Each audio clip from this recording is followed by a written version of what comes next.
Weather is what we experience. Remember, you can see it blindfolded. Climates, on the other hand, are the long-term patterns we are stuck with, until they change. Good old Mark Twain said it best, climate is what you expect. Weather is what you get.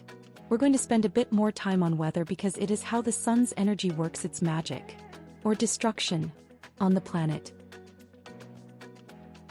At this point, don't sweat the details of this cool chart.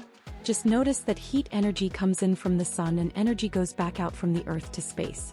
If more energy comes in than leaves, things heat up, and vice versa. The best part of this chart is that it puts weather right in the middle of the story. Weather is how the Earth distributes the sun's energy. This PBS NOAA visual is a rendition of the El Niño hot ocean conditions affecting the global weather scene. Notice the hot red streak extending westward across the Pacific from South America. That's the El Niño. Its temperature has been measured from space. Now notice the clouds and weather around the planet. They are responding to that region of heat. The graphic was made from real data, but they changed the scale of the atmosphere for emphasis and clarity. Check the description for links to this and all of our sources. Here is a more structured way to begin to understand weather. Again, the details will be sorted out another time. Just notice that there is a global structure to moving the sun's energy from the heated equatorial regions towards the north and south polar regions. And make no mistake about it, this is a very simplified description.